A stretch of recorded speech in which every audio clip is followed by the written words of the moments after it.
porque dele, por ele e para ele são todas as coisas. A paz do Senhor Jesus. Aleluia. Aleluia. Meditemos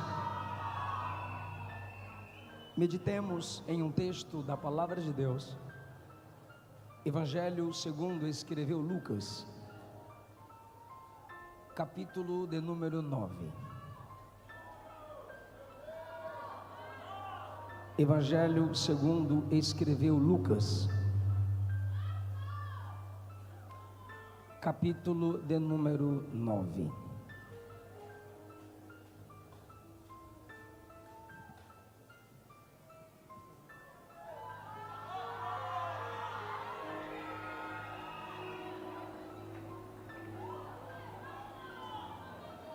Saudade que eu estava de vocês. Aleluia. Capítulo 9 do Evangelho segundo escreveu Lucas, versículos 1 e 2.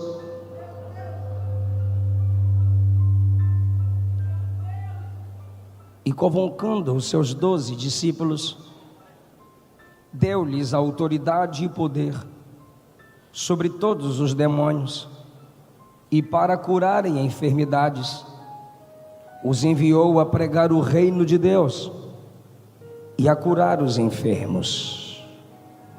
Ainda no capítulo 9, versículo 7 a seguir.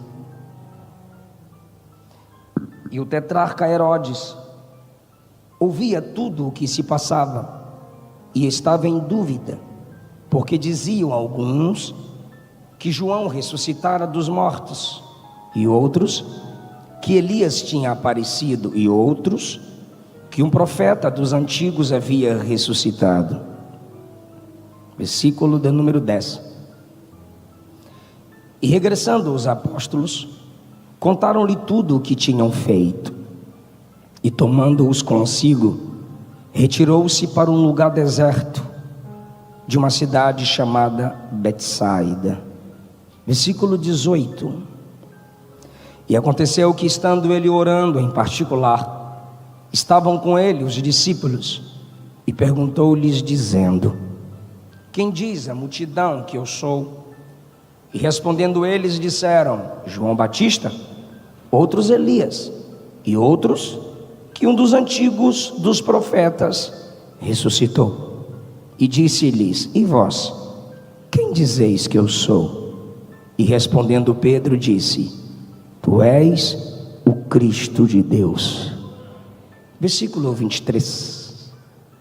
E dizia a todos: se alguém quer vir após mim, negue-se a si mesmo, tome cada dia a sua cruz e me siga. 28. E aconteceu que quase 8 dias depois dessas palavras, tomou consigo a Pedro, a Tiago e a João, e subiu ao monte a orar. E estando ele orando, transfigurou-se a aparência do seu rosto, e as suas vestes ficaram brancas e muito resplandecentes. E eis que estavam falando com ele 2 varões, que eram Moisés e Elias, os quais apareceram com glória e falavam da sua morte, a qual havia de se cumprir em Jerusalém. E Pedro e os que estavam com ele estavam carregados de sono, e quando despertaram, viram a sua glória e aqueles 2 varões que estavam com ele. E aconteceu que, quando aqueles se apartaram dele, disse Pedro a Jesus: mestre, bom é que nós estejamos aqui e façamos 3 tendas, uma para ti, outra para Moisés e uma para Elias. Não sabendo o que dizia. E dizendo ele isso, veio uma nuvem que os cobriu com a sua sombra, e entrando eles na nuvem, temeram. E saiu da nuvem uma voz que dizia: este é o meu filho amado, a ele ouvi. Assentai-vos, por favor.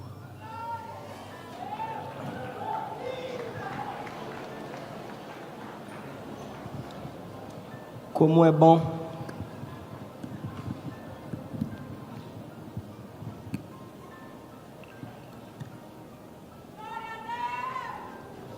estar de volta a esta casa para falar a palavra de Deus a um povo que o ama e deseja ouvi-lo. Minha gratidão a Jesus pela vida do vosso pastor, que aqui também é meu pastor, pastor Esmael, pastora Glória. Meu muito obrigado a todo o corpo de líderes que nesta igreja cooperam para o crescimento e desenvolvimento da obra do Senhor Jesus. Aos amigos que do Brasil se dispuseram a estar aqui na casa do Senhor conosco e com vocês, louvo a Deus pela vida de cada um deles, que sempre me inspiraram e ainda me inspiram. Recebam o abraço da minha família, a missionária Luana, os nossos filhos.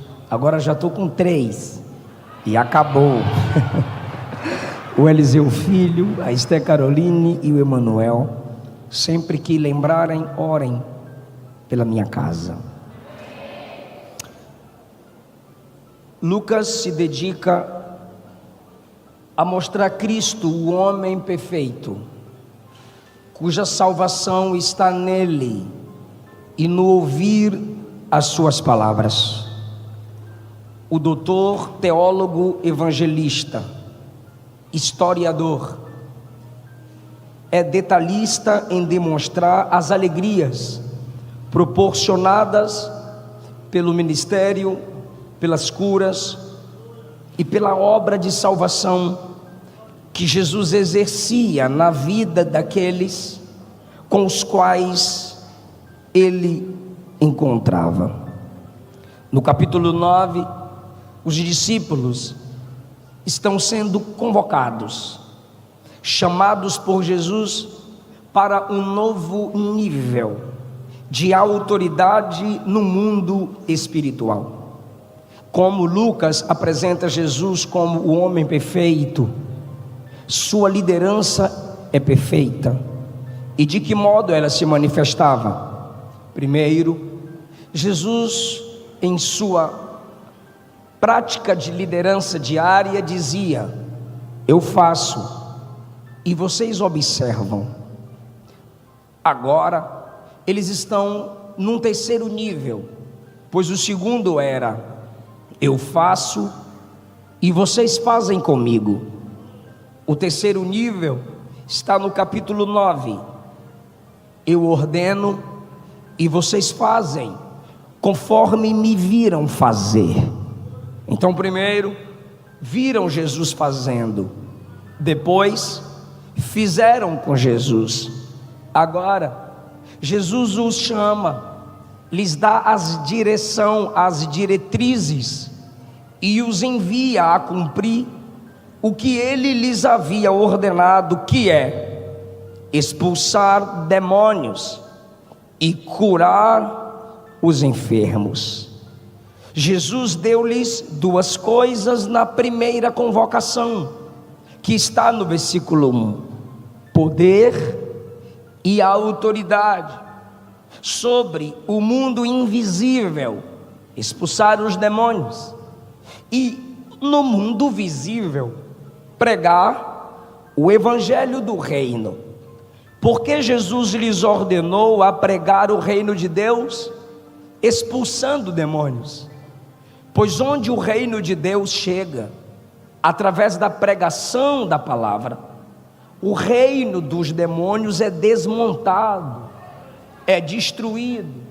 Não existirá verdadeira expulsão de demônios com permanente libertação, se o senhorio, o domínio, a autoridade de Jesus não foi estabelecida no ambiente onde os demônios foram expulsos. Por isso Jesus diz: curem os enfermos, expulsem os demônios, pregando o meu reino, dizendo que o novo governo chegou, o novo trono se estabeleceu.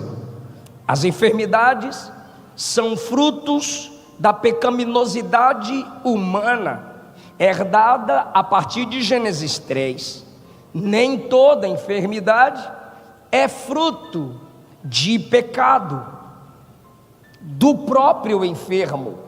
As enfermidades que existem é fruto do pecado original. Há muitas enfermidades que vêm pelas próprias decisões, más escolhas e até disciplina de Deus sobre aqueles que não se arrependeram de seus pecados, mas no contexto são enfermidades enviadas pela opressão demoníaca, e a igreja recebeu de Jesus, através do núcleo dela, que são os discípulos, essa autoridade de curar os enfermos, expulsar demônios, curar os enfermos, independente da causa da enfermidade, se é simplesmente pela fragilidade do corpo, por causa da entrada do pecado no mundo, em Gênesis 3, ou se também é por influência demoníaca. Não importa a fonte ou a causa,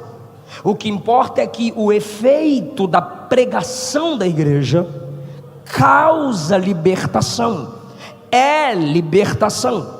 Enquanto a igreja prega o reino, esse quadrante demoníaco é destruído.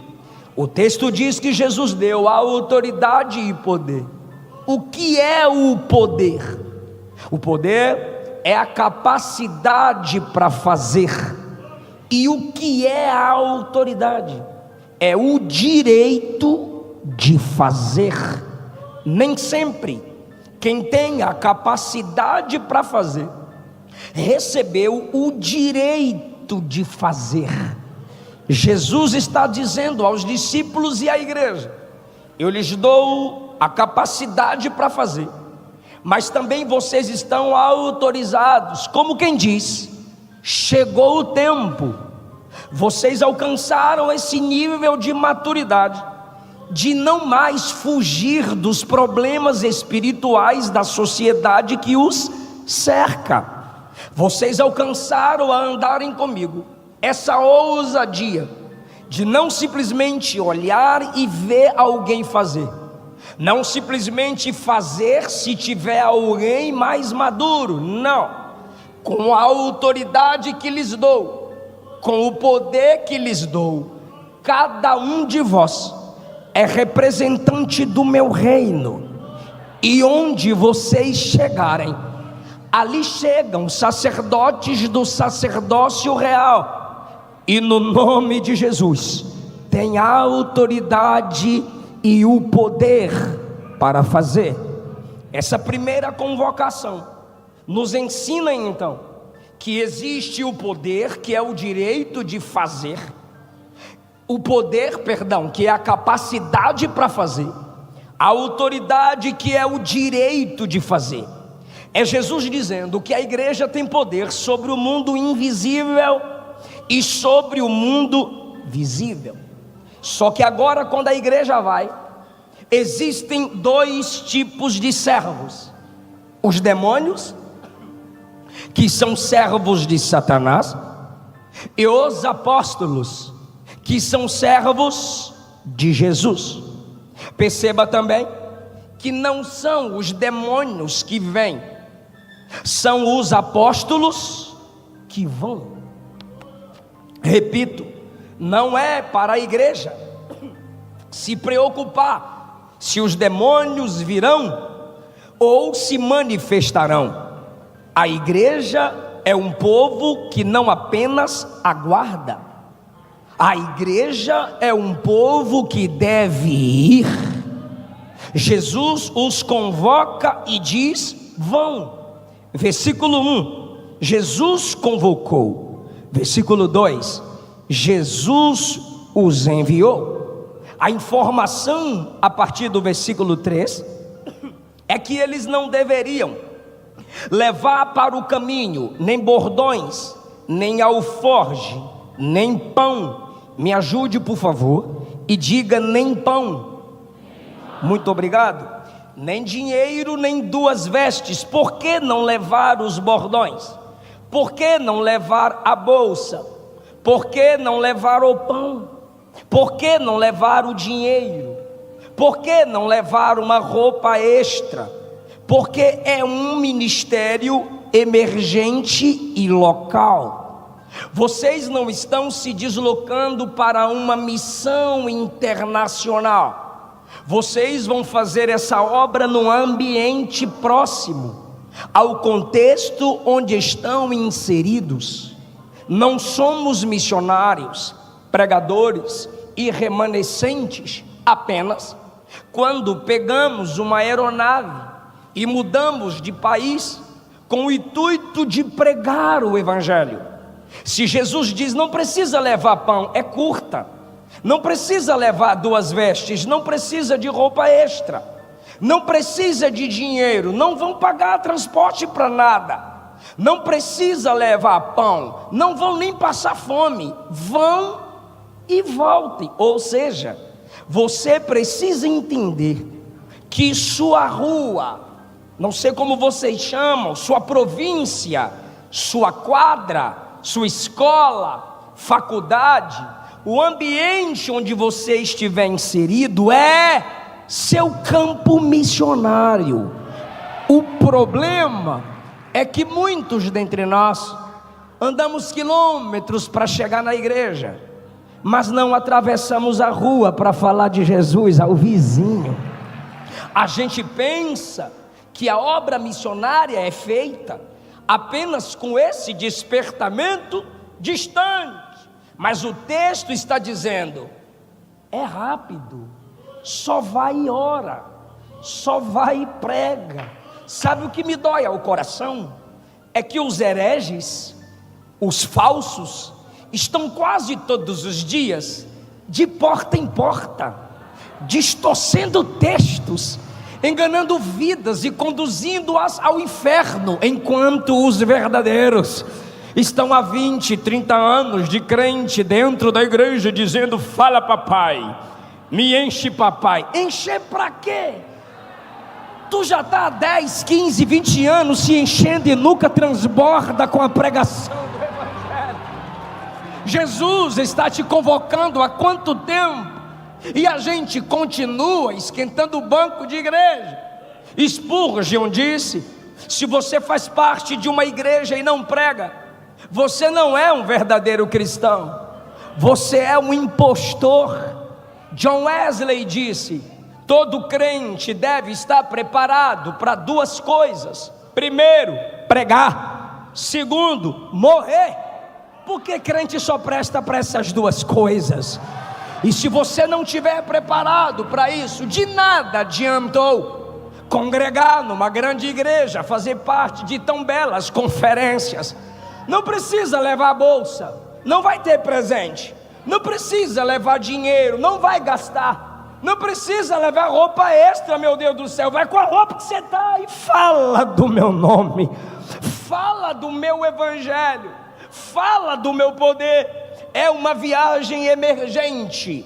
E se em qualquer casa ou cidade, versículo 5, que não vos receber, saindo vós dali, sacudiu o pó dos vossos pés, em testemunho contra eles. Quem perde é quem não recebe os ministros de Deus, por mais simples que eles sejam.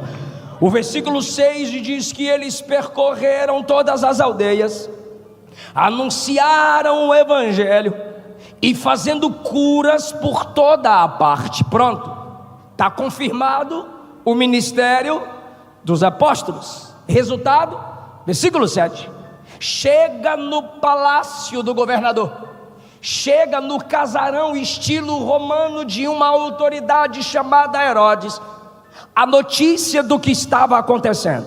E o que estava acontecendo era, está havendo curas, está havendo ressurreição de mortos, e tem um grupo de discípulos pregando. E Herodes, o curioso, pergunta, quem é? Em nome de quem? E o versículo 8 diz, Senhor, eu sei quem é. Herodes diz, então me diga quem é. E um dos inteligentes disse, é o profeta Elias. Elias? É. Elias não tinha discípulos? Tinha escola de profetas. Esses são discípulos. Elias não operou ressurreição? Sim. Eles também, em nome do líder deles. Elias está por aí, mandando seus discípulos e fazendo novamente o que fazia. Aí o outro disse: não, eu acho que não é bem Elias não. É o quê? É um dos antigos profetas. Aí Herodes mesmo pensa, porque a primeira informação está no 7. Foi João que ressuscitou dos mortos. Sem cabeça? Sim. Aí Herodes disse: eu arranquei a cabeça do John. Não pode ser o John. Herodes agora está perturbado. Você está entendendo que as pessoas sempre têm problema com o ministério novo?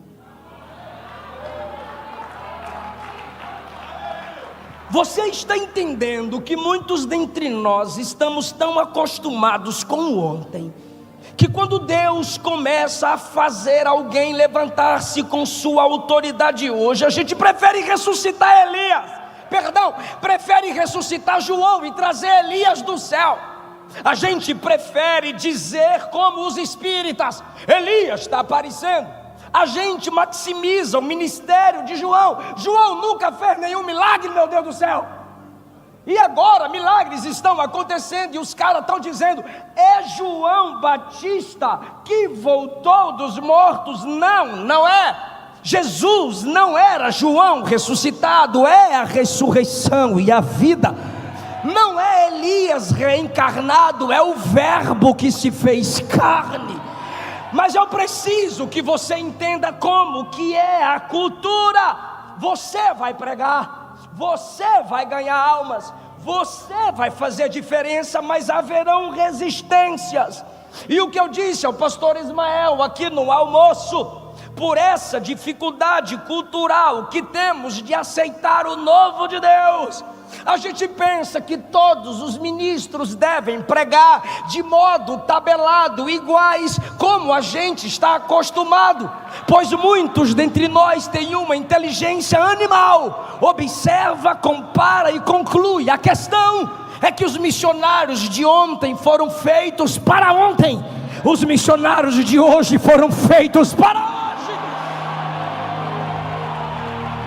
Porque teria Deus que fazer Elias aparecer, João Batista ressuscitar? Não!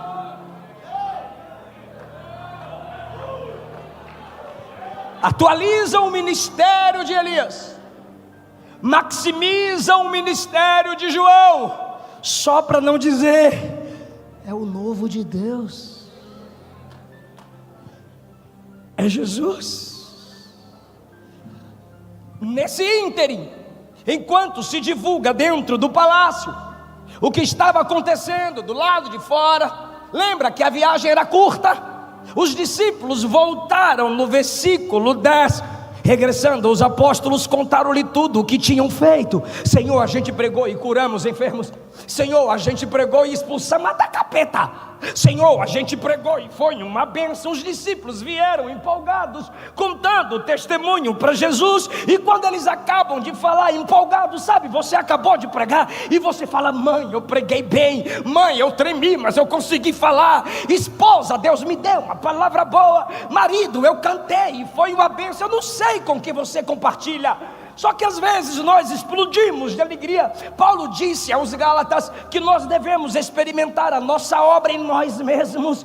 A gente não prega só para ser fiel, a gente prega também para ser feliz. Eu não entendo algum tipo de pregador que diz: eu não vim pregar por resultado. Eu vim pregar por resultado. A palavra é fogo e ela queima, a palavra é pão e alimenta, a palavra é água e ela lava. Eu quero ver resultado.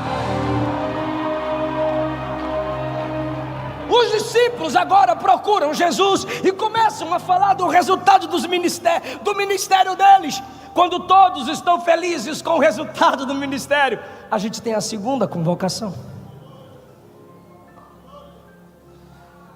A primeira está nos versículos 1 e 2.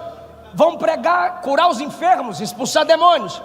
A segunda convocação está no versículo 10, quando acabam de testemunhar, Jesus diz: Vem comigo. Para onde, Senhor? Tem mais demônios para expulsar? Não. Tem mais enfermidades para a gente expulsar? Não. Tem mais multidões para a gente pregar? Não. Para onde o Senhor vai nos levar? Versículo 10: para um lugar deserto.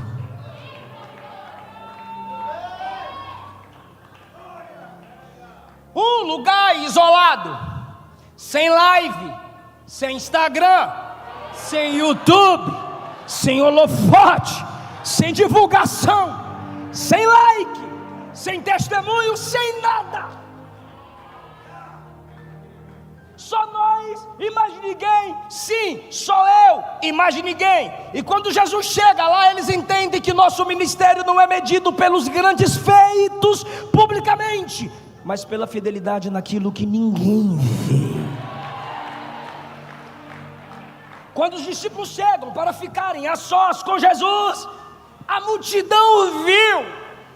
E enquanto no palácio a cristologia é defasada, é Elias, é João, a multidão que ouvia os discípulos dizendo: enfermidade, em nome de Jesus sai. Demônios, em nome de Jesus sai. Quando a multidão percebe que Jesus chama os discípulos para um lugar isolado, e é a segunda convocação dos discípulos, a multidão segue.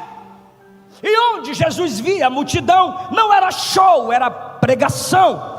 Versículo 11: e sabendo que a multidão o seguia, falava-lhes do reino de Deus.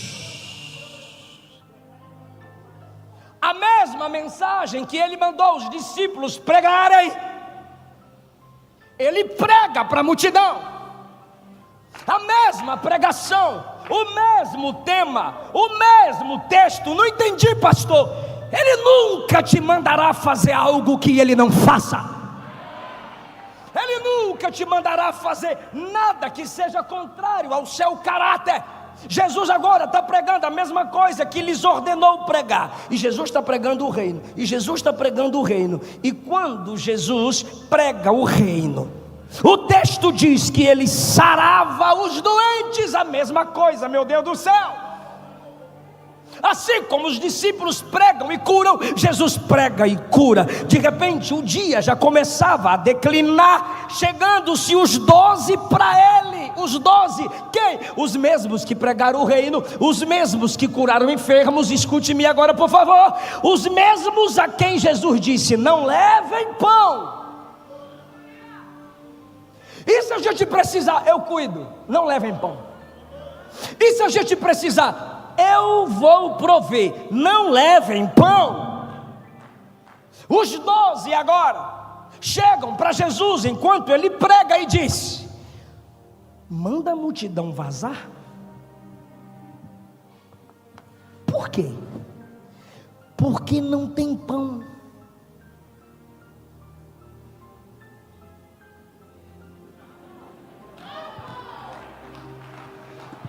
Não fui eu quem disse a vocês na primeira vez: vão pregar sem precisar levar pão? Foi. E por que agora que enquanto eu estou pregando, vocês estão preocupados com pão?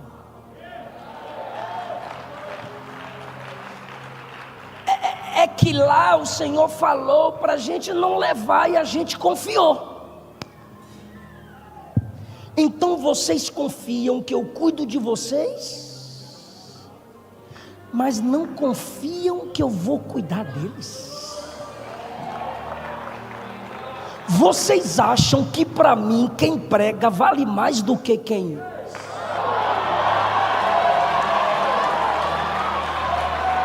Eu não cuido só de quem prega, eu cuido de quem escuta. E deixa eu falar algo: você pode escutar sem pregar, mas ninguém pode pregar sem escutar. Então eu cuido de quem primeiro escuta.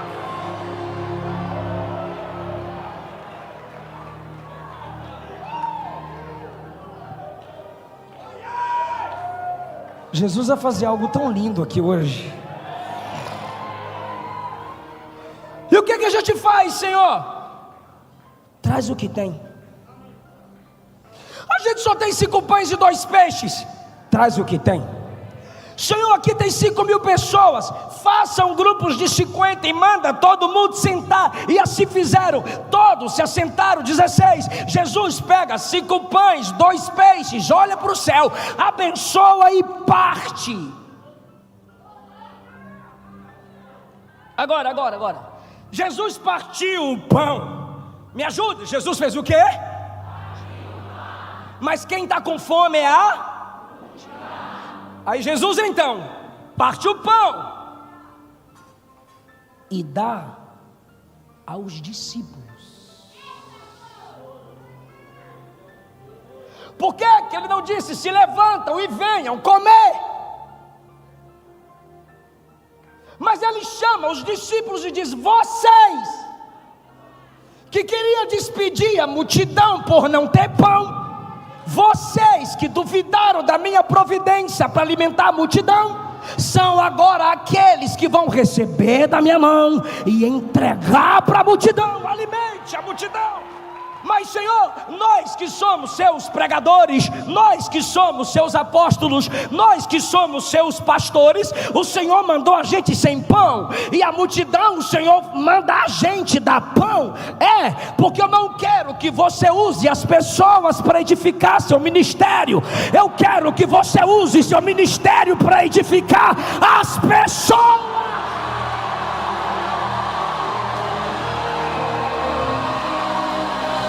Quem quiser falar, fale, diga: ministério não é para mim. Diga: Jesus teve fome, não transformou pedra em pão, mas quando a multidão sentiu fome, ele pegou o pão, levantou o pão, partiu o pão e multiplicou.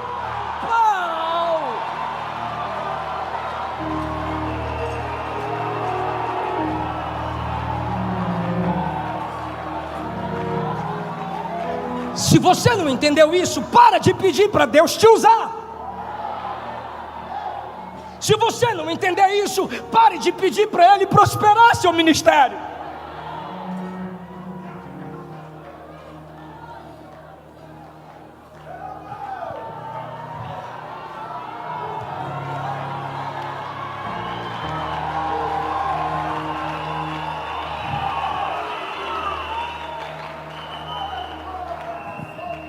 Terceiro chamado, versículo 18.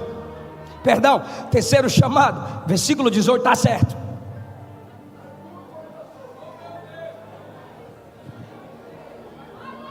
Vem comigo em particular.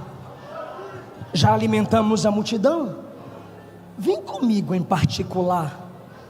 Tá bom, Senhor. A aula de hoje foi forte, hein?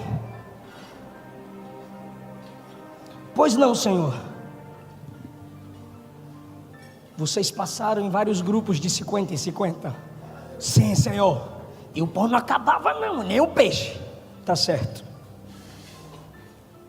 O que a multidão diz que eu sou? Ah, Senhor, a gente passou num grupo ali e eles estavam dizendo assim, ó: ele é Elias. A mesma cristologia defasada do palácio na boca da multidão.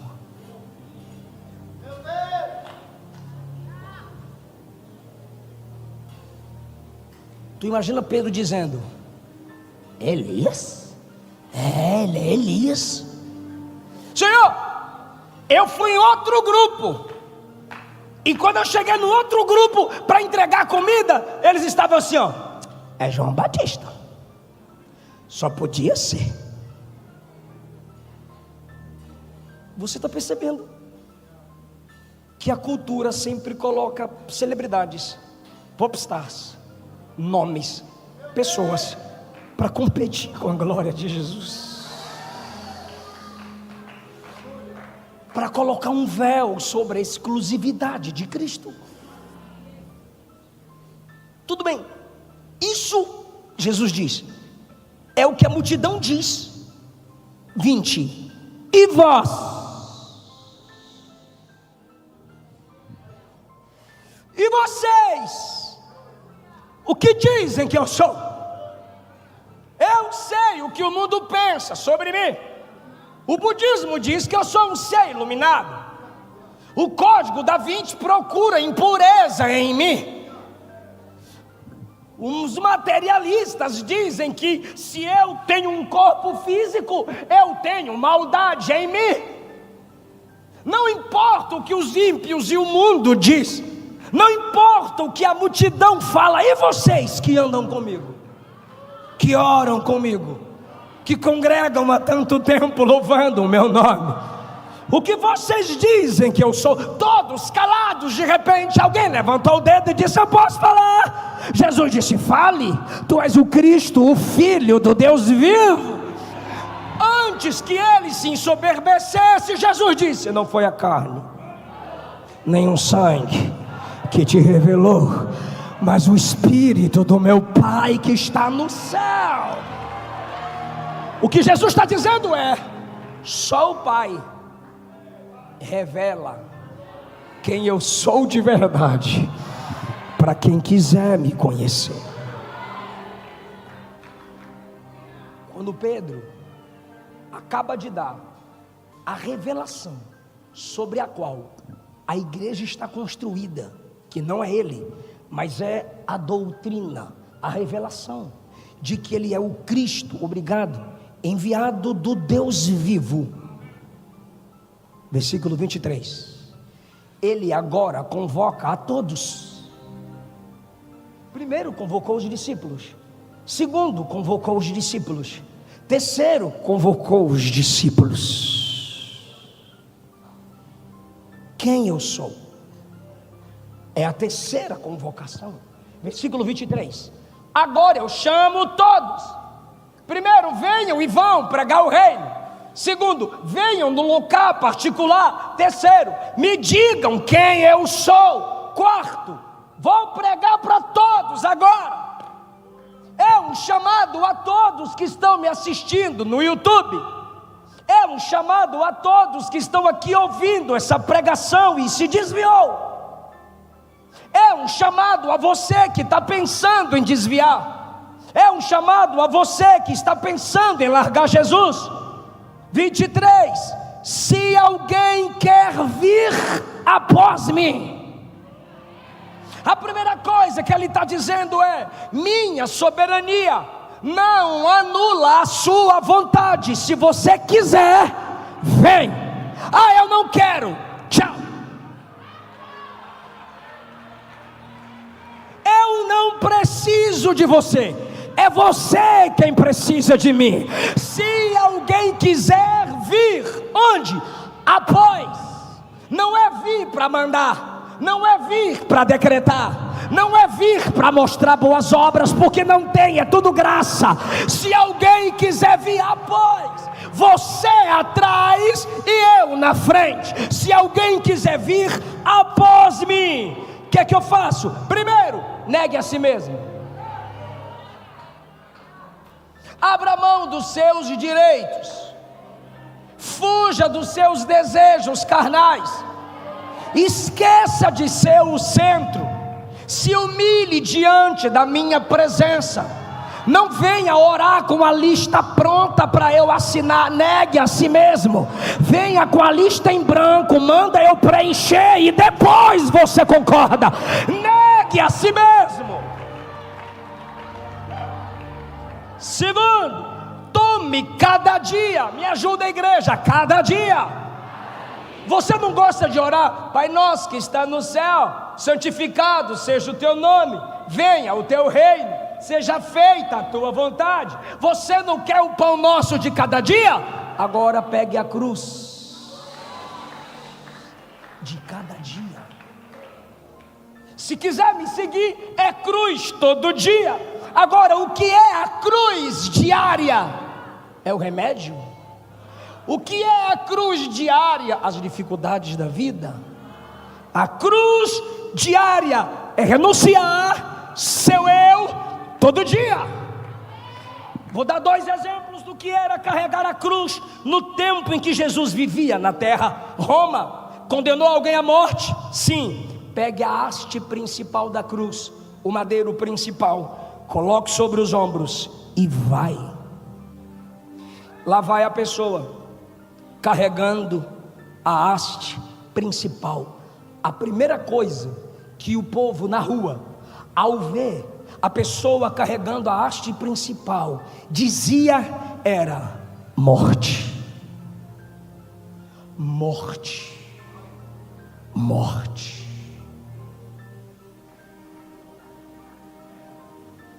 Não tinha mais volta. A segunda coisa que as pessoas, ao virem alguém carregando a haste principal, dizia era: não volta mais.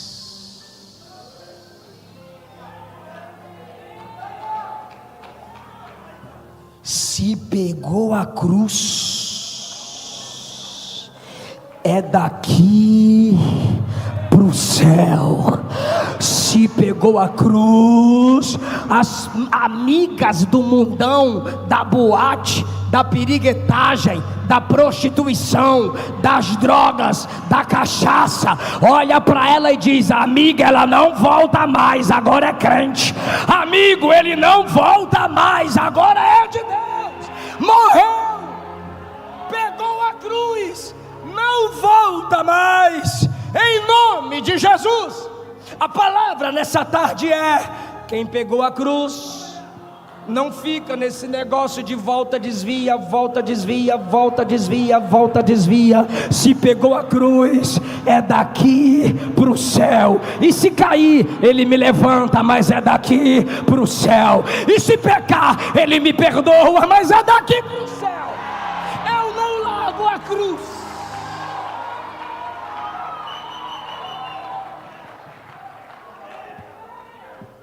É a mensagem para todos. Qualquer que salvar a sua vida, perdê-la-á.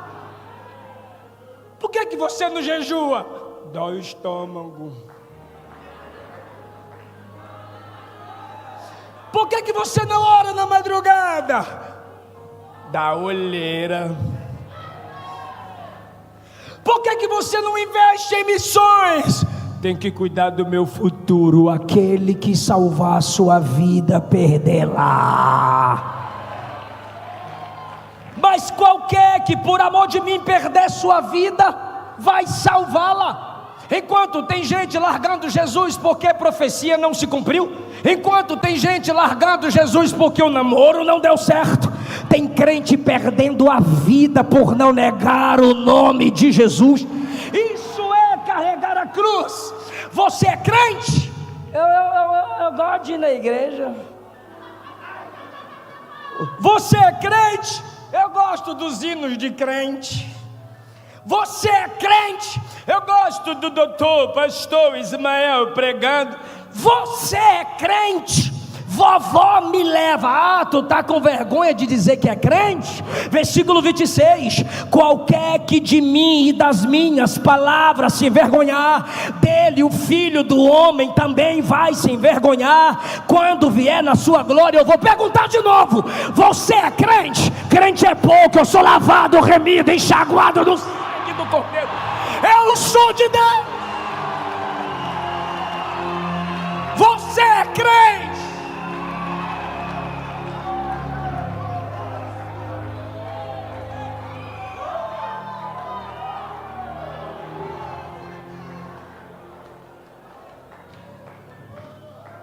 Último chamado.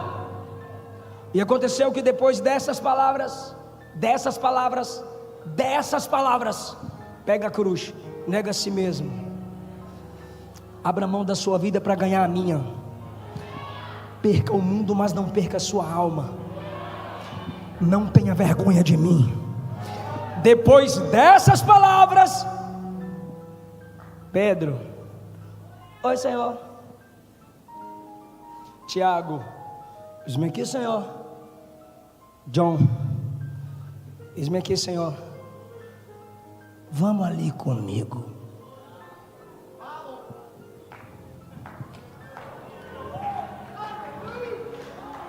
É a última convocação. Vamos ao topo do monte. Vamos ao topo do monte, Senhor. Chegamos, Senhor. Eu vou orar um pouquinho. A gente também. Aí quando vão orar, e estando ele orando, transfigurou-se a aparência do seu rosto. Jesus, pastor Carvalho, mostrando lampejos de sua divindade. E os caras, me ajudem, os caras, suas vestes ficaram brancas e muito resplandecentes. Ou seja, era muita luz, era muita glória. Por quê? Porque a sua glória divinal ultrapassou o véu da sua carne. Seu rosto brilha como o sol. E os discípulos? Pastor Ismael, era Jesus num culto de oração.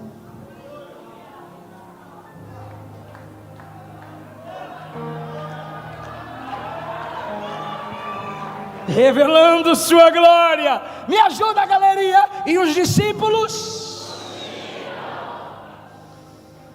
E apareceram Moisés.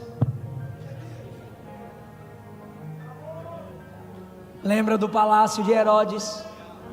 Lembra da resposta da multidão? E agora quem aparece de novo? Parece que Lucas estava querendo falar para nós: não deixe a cultura religiosa ofuscar a glória de Jesus. Só que os discípulos ainda não estavam entendendo. E Jesus dizia: tem algo que eu preciso quebrar na mentalidade deles. E apareceram Moisés e Elias em glória, e conversavam sobre a mensagem mais importante da Bíblia, a morte de Jesus. E Pedro e os que estavam com ele, carregados de sono, quando despertaram, do nada os caras: onde é que eu estou? Havia uma glória, uma dimensão espiritual no monte. De repente, quando abriram os olhos, por causa da glória de Jesus, eles tiveram sensibilidade para entender quem estava ali. Igual vai ser na glória. Chegar no céu, nós vamos reconhecer uns aos outros por causa da dimensão gloriosa da eternidade. Eles nunca tinham visto Moisés e Elias, mas agora, como eles estão debaixo da glória, uau! John. Oi, Pedro. Oi, Tiago. Oi. Olha que delícia.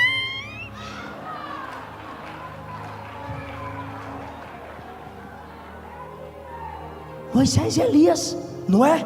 Eu estou sentindo que é. Eu também estou sentindo que é. É Moisés e Elias. De repente, olha que coisa linda. Olha como a Bíblia é linda, meu Deus do céu. De repente, quando eles estão olhando para os dois assim, o texto diz: e eles se apartaram. Ficou só Jesus. Quando fica só Jesus, Pedrão diz: não é possível. Só Jesus? Não. Só Jesus? Não, tem que ter mais. Senhor. O que, Pedro? Vamos fazer 3 tendas. 3? Para quê? Não é para nós não, fica tranquilo. Uma para ti, outra para Moisés. Por que, Pedro? Tá bom demais aqui. O que é que tá bom, Pedro? A glória. O que é que tá bom, Pedro? O impacto. O que é que tá bom, Pedro? A apoteose. O que é que tá bom, Pedro? Os pregadores de fora. Moisés, Elias, 3 tendas. Pedro, por acaso você está me colocando no mesmo nível de Moisés e Elias?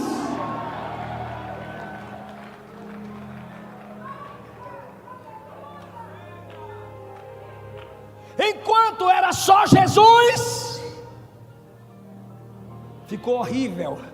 Enquanto era só Jesus, apareceu 2 grandes pregadores.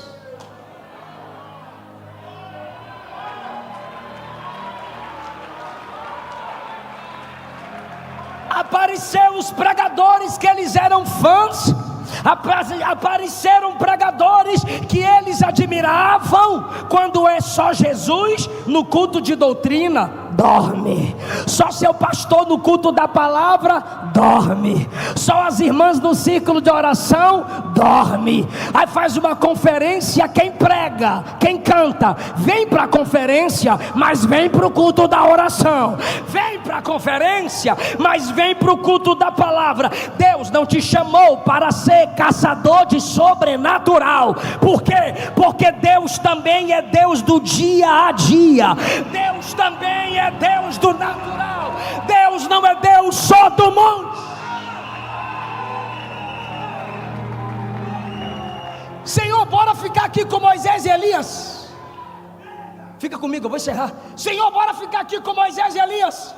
Aí Jesus diz, eu imagino Jesus dizendo: Pai, está no texto, desceu a nuvem do Pai.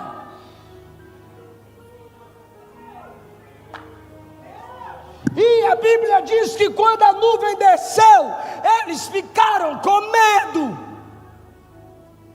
O que é que tinha naquela nuvem que os deixou com medo? O peso da autoridade do Pai. A nuvem desce e eles tremem. E quando a nuvem chega e eles estão com medo, a Bíblia diz: da nuvem saiu uma voz: o meu filho é esse aqui. Aí a nuvem.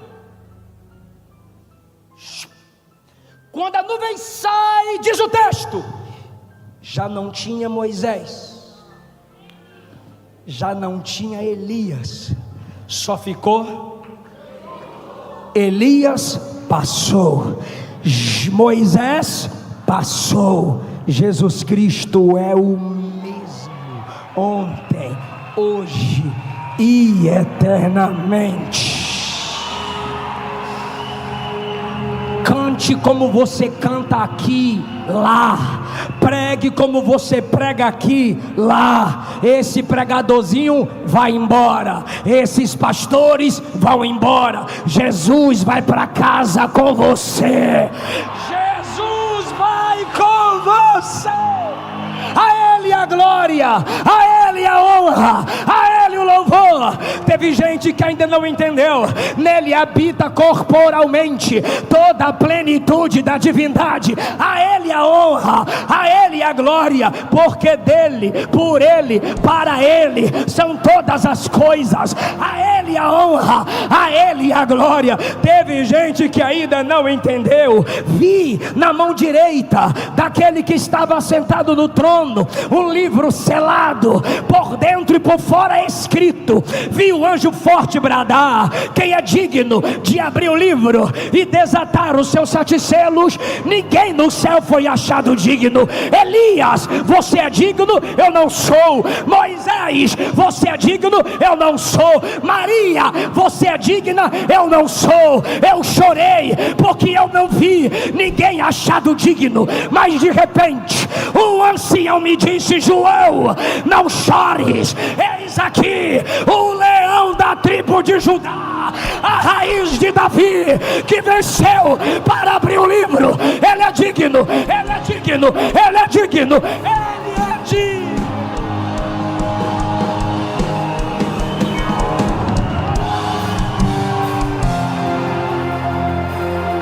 Ele é digno.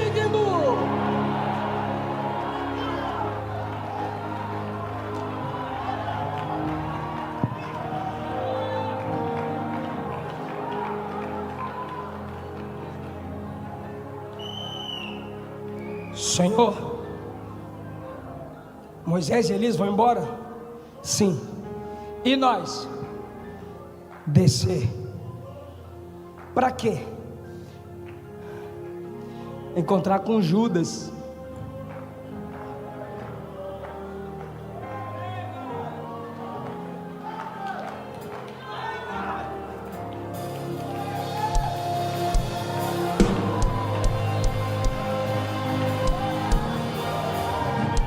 Senhor, oi, Mandaram Elias descer do monte. E ele fez o quê? Fogo. Coré, Abirão e Datã se rebelou contra Moisés. O que aconteceu? Abriu a terra e bum. E agora nós? A gente vai descer e vai andar com Judas. Vai sentar na mesa com Judas. Eu vou até lavar o pé dele.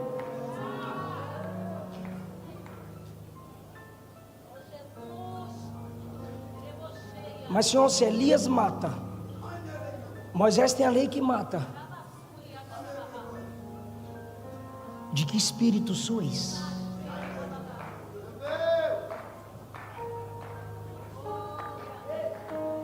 Mas, Senhor, estar com esse tipo de gente não é perigoso? Aí você escolhe. O que, Senhor? Ou você é como Cristo, ou você é como Judas.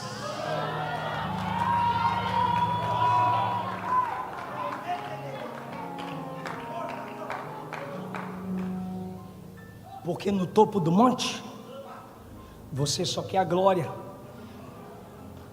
que te faz esquecer os problemas da vida. Só esse momento de glória.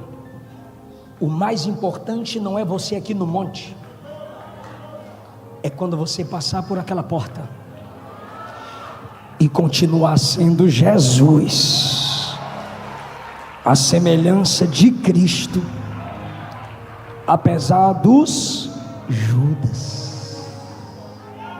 Aí sim você vai manifestar no vale a glória do monte. Uma hora a casa de Judas cai, mas a sua permanece em pé, porque você sai daqui tão capacitado com a glória de Deus, que jamais deixará que quem te fez o mal te torne tão mal quanto eles.